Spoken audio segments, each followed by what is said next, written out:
আসসালামু আলাইকুম রহমতুল্লাহি ওবরাকাতুহু। এক নজরে কোরআন, ডক্টর মিজানুর রহমান আজহারি রচিত। আজকে আমরা শুনব সূরা আন নাজিয়াত। এক নজরে কোরআন থেকে আমরা শুনছি। তো এক নজরে কোরআনে আজকে আমরা যে সূরাটি শুনব সেই সূরাটির নাম হচ্ছে সূরা আন নাজিয়াত। সূরা সূরা নাজিয়াত তারতিবিল নুজুল অর্থাৎ নাজিলের যে ধারাবাহিকতায় সেই বিবেচনায় এটি হচ্ছে ৮১তম সূরা। তো এর আগের সূরা হচ্ছে সূরা নাবা, আর পরের সূরা হচ্ছে সূরা ইনফিতার।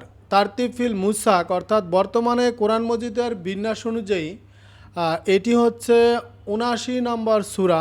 এর আগের সূরা নাবা আর পরের সূরা আবাসা। তো এক নজরে কোরআনে সূরা নাজিরাতে এটি মাক্কি যুগে নাজিল হয়েছে, তাই এটি হচ্ছে মাক্কি সূরা। এই সূরাতে আয়াত রয়েছে ৪৬টি। তো সূরা নাজিরাতে যে নামের যে রহস্য, নাজিরাতের নামের যে রহস্য রয়েছে সেটি যদি আমরা দেখি, নাজিরাত মানে টানার ফলে যা লম্বা হতে থাকে, অর্থাৎ তীর নিক্ষেপের জন্য ধনুকের রশি টেনে লম্বা করা বোঝাতে এই শব্দটি ব্যবহার করা হয়েছে। অর্থাৎ আকাশের তারারা সন্ধ্যা রাতে দিগন্তের একদিকে উদিত হয়, শেষ রাতে আরেক দিকে অস্ত যায়। এই দৃশ্যটি ধনুকের রশি লম্বা করার দৃশ্যের সঙ্গে তুলনা করা হয়েছে।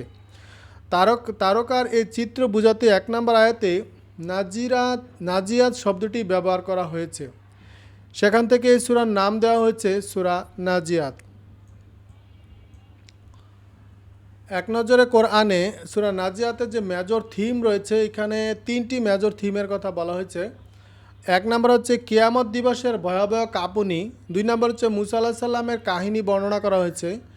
আর ৩ নম্বর হচ্ছে কিয়ামতের সামগ্রিক পরিস্থিতি বর্ণনা করা হয়েছে এখানে। তো এক নজরে কোরআনে সূরা নাজিয়াতের শুরু এবং শেষের যে সম্পর্ক, এই সূরার শুরুতে আল্লাহ তাআলা দিয়েছেন কিয়ামতের সংবাদ, যেদিন ভয়ঙ্কর কম্পন পুরো পৃথিবী কাঁপিয়ে তুলবে, কম্পনের পর কম্পন, সেদিন হৃৎপিণ্ডগুলো ধরফর করতে থাকবে। কিন্তু কিয়ামতে অবিশ্বাসী কাফির মুশরিকরা তাচ্ছিল্য ভরে নবীজিকে প্রশ্ন করত, কবে আসবে সেই দিন, কবে আসবে সেই দিন। সূরাটির শেষে আল্লাহ তাআলা তার নবীর মাধ্যমে কাফিরদের প্রশ্নের জবাব দিলেন, সেটি তোমার বলার সুযোগ কোথায়, এর সীমারেখা তো কেবল তোমার রবই জানেন। অর্থাৎ আল্লাহই জানেন কবে কিয়ামত সংঘটিত হবে। অন্যান্য সূরার সাথে যে সম্পর্ক, এ সূরার আগের সূরা হলো সূরা নাবা, যার শেষে পুনরুত্থান এবং কিয়ামতের দিনে প্রতিদান দেওয়ার কথা বলা হয়েছে। সূরা নাজিয়াতের শুরুতে তা অবশ্যই বাস্তবায়িত হবে মর্মে আলোচনা করা হয়েছে। তো সূরা নাজিয়াতের যে শানে নজুল রয়েছে, এখানে শানে নজুল হচ্ছে মক্কায় কাফিররা নবীজিকে বারবার একটি প্রশ্ন করতে থাকে, কিয়ামত কবে আসবে। এর জবাবে এই সূরার একেবারে শেষ অংশটুকু নাজিল করা হয়েছে। বলা হয়েছে কিয়ামত কবে হবে তা আল্লাহ ছাড়া আর কেউই জানে না। রাসূলের কাজ হচ্ছে কিয়ামত যে অবশ্যই হবে এই সম্পর্কে লোকদেরকে সতর্ক করে দেয়া। এখন যার ইচ্ছা কিয়ামতের দিনের বিচারের ভয়ে নিজের কর্মকাণ্ড শুধরে নিতে পারে, আবার যার ইচ্ছা লাগামহীনভাবে চলাফেরা করতে পারে। তবে হঠাৎ করেই চূড়ান্ত সময়টি এসে যাবে। তখন দুনিয়ার জীবনকে যারা সব কিছু মনে করত তারা অনুভব করতে থাকবে। দুনিয়ার বুকে তারা সামান্য একটুখানি সময় অবস্থান করেছিল। দুনিয়ার অবাধ্যতার করার কারণেই তারা এখন চিরস্থায়ী আযাবের মুখোমুখি এসে দাঁড়িয়েছে। মোট কথা, আল্লাহর সর্বব্যাপী ক্ষমতা, কিয়ামতের ভয়াবহতা, কিয়ামত সংঘটিত হবার সময়, কিয়ামতের দিন নেককার আর বদকারের পরিণতি ইত্যাদি বিষয় জানিয়ে দিতেই আল্লাহ তাআলা এই সূরাটি নাজিল করেছেন। বুরহানুদ্দিন বিকাই আর আল নাজমুদ দুরার ২১-এর ২১৭ নম্বর আয়াতে আলোচনা করা হয়েছে। তো আপনারা শুনছেন এক নজরে কোরআন থেকে সূরা নাজিয়াতের অর্থাৎ সূরা নাজিয়াতের ৩টি সেগমেন্টের কথা আলোচনা করা হয়েছে। এক নাম্বার সেগমেন্ট হচ্ছে অবিশ্বাসীরা পরকাল ভাবনায় ও বাস্তবতা। অবিশ্বাসীরা পরকাল নিয়ে কি ভাবনা করত, মৃত্যুর পর সবাইকে আবার জীবিত করা হবে, এই বিষয়টা অবিশ্বাসীদের ভাবনাতেই আসে না। কিন্তু বাস্তবতা হলো নিশ্চিতভাবে আল্লাহ আবার সবাইকে জাগিয়ে তুলবেন। আর ফেরাউনের পরিণতি সম্পর্কে বর্ণনা করা হচ্ছে, আল্লাহর আদেশকে অবজ্ঞা করে ফেরাউন দুনিয়া ও আখিরাত উভয় জায়গাতেই লাঞ্ছিত হয়েছে। বোধোদয়, পরকালের দৃশ্য যখন অবাধ্যরা নিজ চোখে দেখবে তখন তাদের বোধোদয় হবে, তাদের মনে হবে দুনিয়াতে তারা খুব সামান্য সময় ছিল। এই সূরার ফজিলত, নবী সাল্লাল্লাহু আলাইহি সাল্লাম মাঝে মাঝে এক রাকাতে এরকম দুইটি সূরা তেলাওয়াত করতেন। এরকম একজোড়া সূরা হলো সূরা মাআরিজ ও সূরা নাজিরাত, যা তিনি এক রাকাতেই তিলাওয়াত করতেন। আবু দাউদ 1396 সহি। আপনারা শুনছেন এক নজরে কোরআন থেকে, আর যেটি লিখেছেন ডক্টর মিজানুর রহমান আজহারির কজ অ্যান্ড ইফেক্ট, অর্থাৎ প্রতি রাতে সারাদিনের কাজগুলোর ব্যাপারে পাই টু পাই হিসাব নিন, তাহলে কোনো ভুল ত্রুটি হলে ঘুমানোর আগেই তওবা করার সুযোগ মিলবে। এক নজরে কোরআনে সূরার যে সূরা নাজিয়াতের এক নজরে কোরআনে যে গতিপথ রয়েছে এবং সেন্ট্রাল থিম রয়েছে, কিয়ামতের সত্যতা ও মানুষের জন্য শিক্ষা বর্ণনা করা হয়েছে সূরা নাজিয়াতে। তো এই সূরা নাজিয়াতে যে গতিপথ রয়েছে, অর্থাৎ আল্লাহর নিয়ন্ত্রণ, গোটা বিশ্বজগৎ কি সুচারুরূপে আল্লাহ পরিচালনা করেছেন, সেই মহা ক্ষমতাধর শাসক বারবার কিয়ামতের সত্যতার ব্যাপারে মানুষকে সাবধান করেছেন। ফেরাউনের পরিণতি থেকে শিক্ষা, ফেরাউন তার অবাধ্যতার দরুন দুনিয়ার বুকে থেকে অপমানিত হয়ে বিদায় নিয়েছে, পরকালেও তার জন্য অপেক্ষা করছে ভীষণ শাস্তি। 3 নম্বর হচ্ছে মানুষের বুধ শক্তি। সুউচ্চ আকাশ, অন্ধকারে ঢাকা রাত, দিনের উজ্জ্বলতা, এইরকম হাজারো নিদর্শন ছড়িয়ে আছে ধরার বুকে। যিনি এত এত নিদর্শন সৃষ্টি করলেন, তিনি কেন মানুষকে পুনরায় সৃষ্টি করতে পারবেন না? মানুষের বোধশক্তি কোন পর্যায়ে? 4 নম্বর হচ্ছে অবাধ্য ও অনুগত।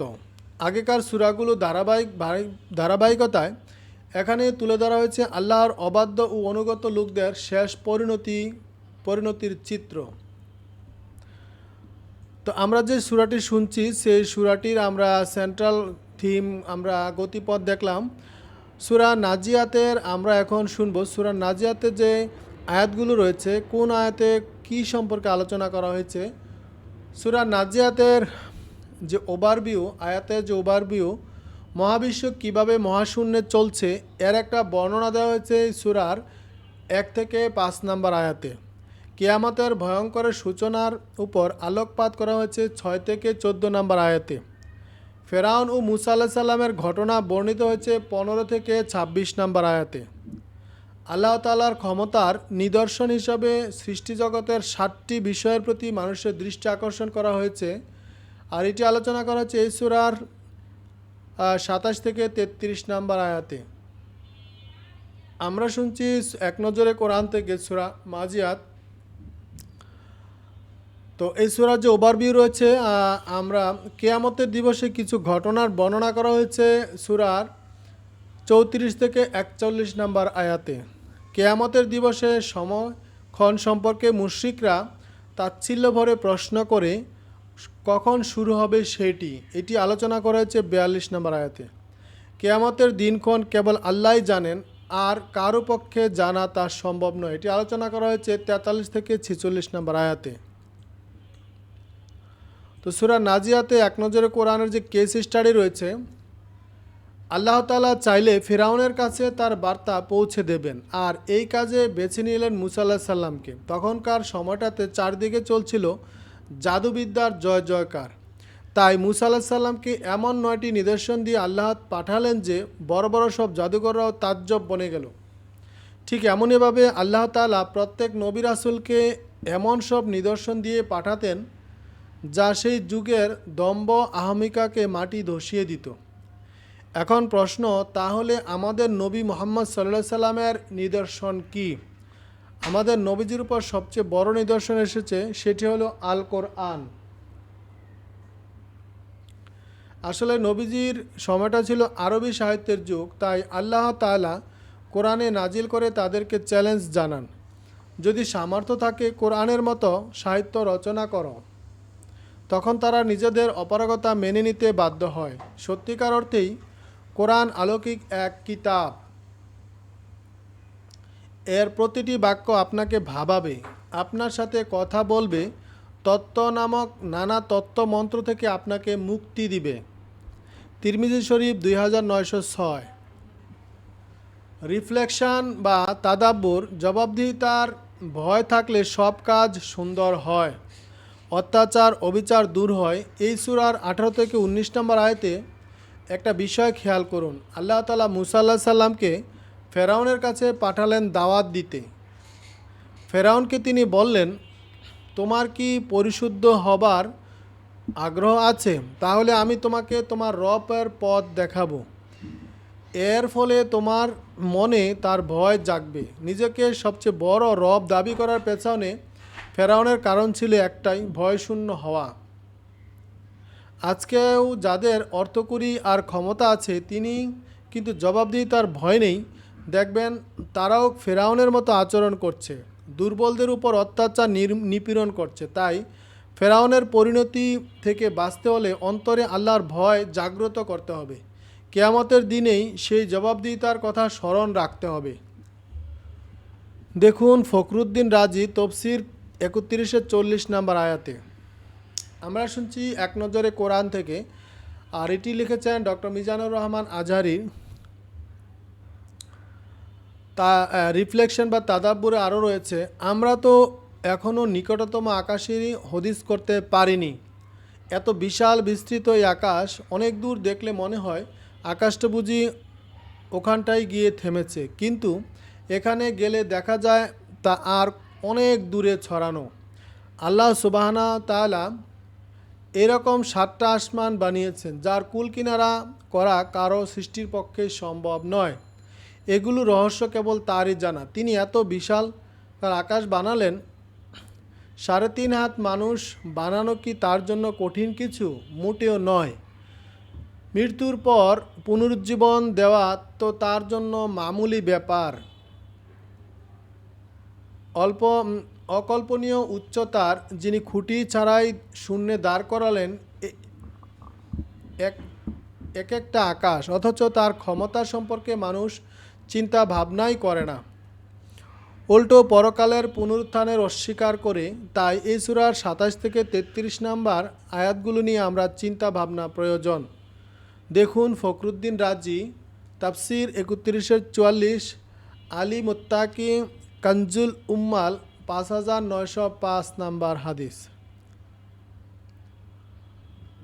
আমরা শুনলাম এক নজরে কোরআন থেকে। তো আমরা যে সূরাটি শুনলাম সূরা নাজিয়াত, তো সূরা নাজিয়াত আমাদের শেষ হয়েছে। এরপরে আমরা অন্য আরেকটি সূরা পড়ব। সেই সূরাটির নাম হচ্ছে সূরা আবাসা।